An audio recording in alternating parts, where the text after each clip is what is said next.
সামাজিক ও আইনি বিষয়ক মানবাধিকার সংস্থার প্রধান কার্যালয়ে শীতার্ত বস্ত্র বিতরণী নিয়ে সকল সদস্য কর্মীদের নিয়ে আলোচনা সভা করেন সামাজিক ও আইনি বিষয়ক মানবাধিকার সংস্থার চেয়ারম্যান মোহাম্মদ জে.এইচ. রানা। এ সময় মোহাম্মদ জে.এইচ. রানা বলেন, মানবাধিকার সংস্থার কাজই হচ্ছে অসহায় হতদরিদ্র নিপীড়িত মানুষের পাশে দাঁড়ানো। শীতার্ত অসহায় মানুষের পাশে দাঁড়ানো আমাদের নৈতিক ও মানবিক দায়িত্ব।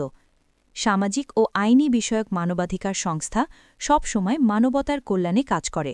ভবিষ্যতেও এই ধরনের মানবিক কার্যক্রম অব্যাহত থাকবে। তিনি আরও বলেন, সমাজের বিত্তবান ও সচেতন মানুষদের এমন মানবিক উদ্যোগে এগিয়ে আসার আহ্বান জানান।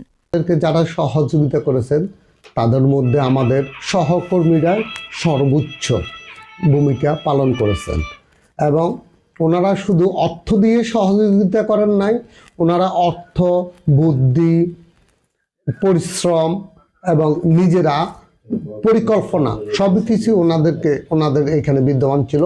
এই জন্য ওনাদেরকে জানাই আন্তরিক অভিনন্দন এবং শুভেচ্ছা।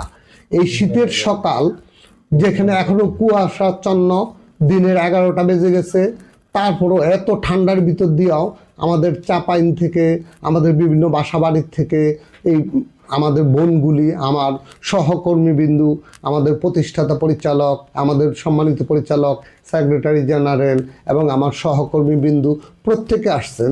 এই জন্য আমি তাদেরকে আবারও জানাই এই শীতের উষ্ণ ভালোবাসা।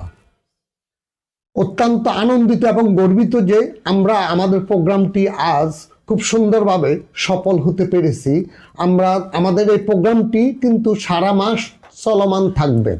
আমরা এই সপ্তাহের ভিতরে আমরা চাপাইনি দেব, আমরা 9 নম্বর ওয়ার্ডে দেব, ফরিদগঞ্জে যাবে, আমাদের বিভিন্ন জায়গায় আমাদের প্রোগ্রামটি চলমান থাকবে।